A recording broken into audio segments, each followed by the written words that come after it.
Hi friends. ఈరోజైతే మేము సింహాచలం చందనోత్సవం స్వామివారి దర్శనానికైతే వెళ్ళిపోయామండి. కొండపైకి వెళ్ళాక అయితే మటుకు 2:30కి మేము ఫ్రీ దర్శనానికి వెళ్దాం అనుకునే టైంకి అయితే చాలా రష్‌గా ఉంది. ఆ రష్ చూసైతే మాకు చాలా భయమేసింది. కానీ ఆ స్వామివారు మీరు ఎటువంటి భయమైతే లేకుండా మాకైతే సపోర్ట్ చేసినట్టుగాన స్వామివారు హ్యాపీగా మాకు 300 టికెట్స్ లేకపోయినా కూడా 300 లైన్‌లోని అక్కడున్న వాలంటీర్స్, పోలీసులు ఆ లైన్ వదిలేశారనమాట. అయితే మాకు చక్కగా ఒక 5 అవర్స్‌లోనే దర్శనమైతే అయిపోయింది. ఇప్పుడు మీరు చూస్తున్న లైన్ అయితే అది 300 అవతల వైపు రూ.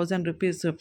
ఒక 5 అవర్స్‌లోనే చాలా ఈజీగా ఎటువంటి ఇబ్బంది లేకుండాన ఎక్కడ స్టాపేజ్ లేకుండా కంటిన్యూగానే పంపిస్తూనే ఉన్నారనమాట. స్వామివారి దర్శనం అయితే చాలా చక్కగా జరిగింది. అలాగే స్వామివారి ప్రసాదం కూడా తీసుకొని హ్యాపీగా స్వీకరించి అలాగే మేము మళ్ళీ బస్సు ఎక్కుదాం అనుకున్నాం. కానీ బస్సు దొరకలేదు. ఎక్కడానికి వీలు లేదనమాట. లాస్ట్‌కి ఇంక చేయడానికి ఏమీ లేక మేమైతే కాలినడకన మొత్తం ఇలాగ త్రోవంతా కూడా మేము అలా నడుచుకొని వచ్చేసామనమాట. ఎక్కడ ఆగకుండాన. మీరందరూ కూడాను స్వామివారిని దర్శనం చేసుకొని స్వామివారి